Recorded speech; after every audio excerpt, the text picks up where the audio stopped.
I'm going to begin by just telling you, why. Like answering the question, why are we even talking about this? Why does anybody need a multi-hour course on it, let alone a 20 or 30-minute summary in a podcast? Well, uh, if you haven't encountered it yet, you're going to. And if you haven't used it yet, you probably will eventually. So the NIST Cybersecurity Framework is one of the most modern frameworks or approaches to organizing a cybersecurity or an information security program that you could take right now, and it provides a ton of benefits. And I just want to talk. I want to give you four benefits, in fact, for using the NIST cybersecurity framework. The first benefit is it's going to help you manage cyber as a business risk. This is super important because um, gone, I think, are the days when we could just consider cyber as kind of a technology kind of thing, where it was annoying, if somebody defaced your website or whatever. And these days, it's so much worse than that. Of course, I mean, we're seeing massive headlines on ransomware attacks and Colonial Pipeline, and it's actually impacting people in their everyday lives when cyber goes wrong, and so it's causing real world problems, and it can put companies out of business. And so we think it's a business risk, and if you're going to tackle a business risk, you're going to need to bring all of your resources to the table, your people, your processes, your policy, and your technology. And we covered this in quite a bit in the course, didn't we?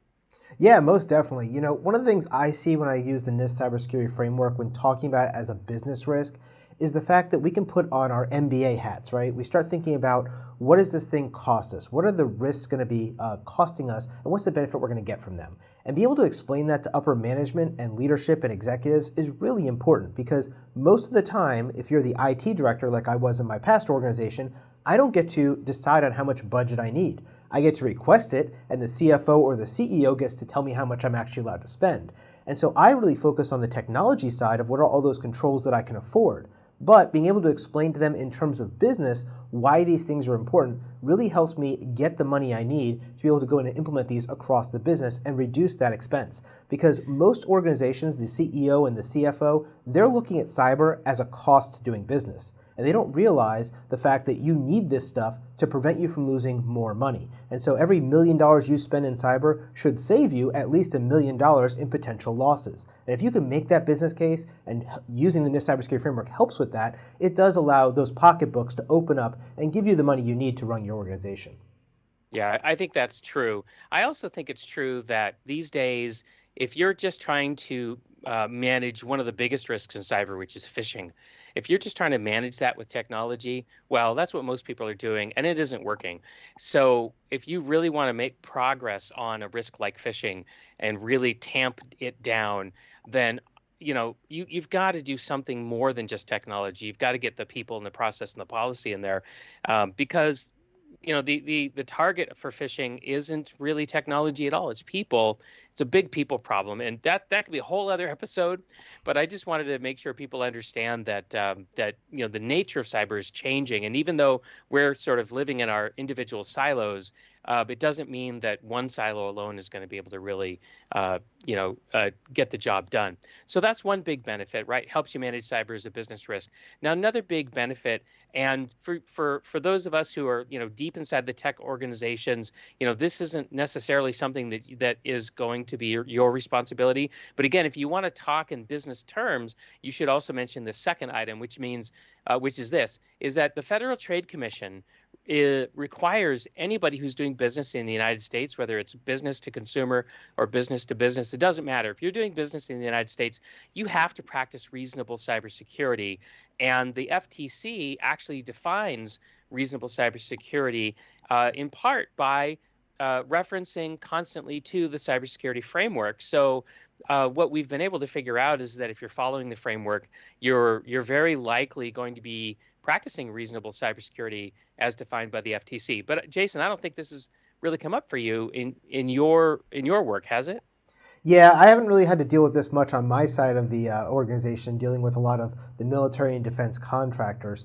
We have different rules and regulations that we have to follow. And in fact, most of us follow RMF, the Risk Management Framework, instead of the NIST Cybersecurity Framework, because that one is dictated to us for governmental use. Right, and that's a great observation. If you're working in the private industry, then it's really FTC. But if you're working in DoD or the defense industry, then it's RMF. And that's one of the reasons why I love doing this podcast with Jason and the courses that we do is because we both bring different perspectives about what it's like to work in private industry versus DoD. But anyway, so there's the second potential benefit for using the framework.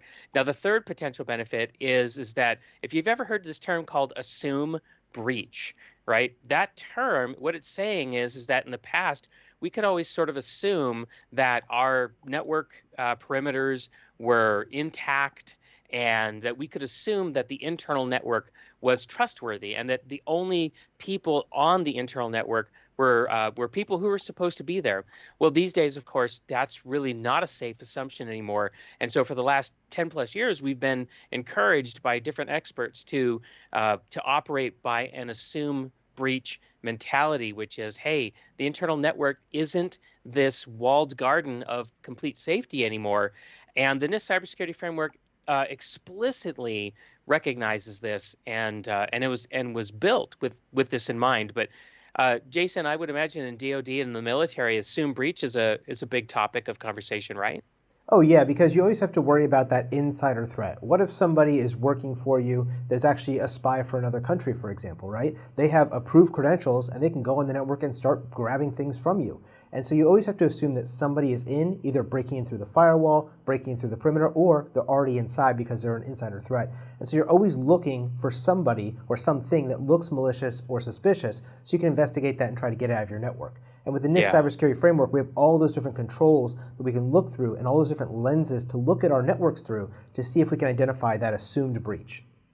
Exactly. And the insider threat is, I'm glad you mentioned that as a term of art, because insider threat, some people sort of think of it as, like you were saying just a moment ago, like, oh, well, these are spies, saboteurs, people who are just, out for themselves, trying to figure out how can they sell our sensitive information for their own personal gain. Clearly, that's something that's in play. But there's a different kind of internal threat too, which we see all the time, and it goes back to phishing.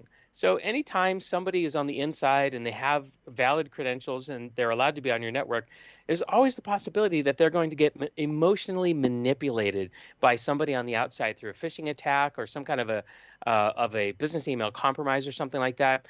And so even though these are people who are otherwise loyal to your organization, would never deliberately harm you, they can be manipulated, and it happens all the time. And so assume breach also covers those cases as well. So that's the third potential benefit for using the framework. And then the fourth one is actually kind of an extension of assume breach, which is zero trust. So zero trust networking. And Jason, I'm pretty sure zero trust networking comes up for our friends in DoD, doesn't it? Oh yeah, we've spent the last several, 5 to 10 years working on a zero trust mentality. And the whole idea of zero trust is that just because somebody is authorized to be on the network, it doesn't mean you can trust them. The idea is that you're no longer relying on that perimeter or that walled garden like you talked about earlier under assumed breach. And instead, because of the deperimeterization of our networks, and nowhere is this more true than in your side of the world with the civilian companies, because everyone's on their smartphone, their tablets, their iPhones, whatever it is, they're not necessarily on a desktop computer sitting in the office anymore. And so every place you go, you have to have this idea of micro-segmentation, where you have every single place you're checking and rechecking that person as they're trying to connect to different services or servers inside of your network. And that's really the basis of the zero trust mentality. Yeah, yeah. Now, just a hint for those of you who are working on a zero trust initiative, or that you think you might be soon, because I know a lot of organizations are setting up proof of concepts and that sort of thing. If you pay attention to your vendors, they may be suggesting to you that you can implement zero trust by buying a product and then configuring it in a certain way. But I want you to realize that yes, we're going to need products for sure. But zero trust really isn't a product. Zero trust is really just a way of thinking about how do you grant trust? And so I just want to share this one thing. It doesn't really have anything to do with NIST Cybersecurity Framework, but I think this is going to be helpful. But zero trust really takes this phrase "trust but verify" and flips the script, right? So you don't trust and then verify, you verify and then you trust. So this is really an identity heavy approach to granting access, and it also does dynamic policy. And the way that works is if you detect somebody is logging in over the local LAN, well, you might ask them for their user ID and password and 2FA. But if you see that they're coming in over a VPN and they're coming from somewhere in Eastern Europe, and you know that's what we call impossible travel. In other words, hey, this person just logged in on the LAN an hour ago. How can they be in Eastern Europe?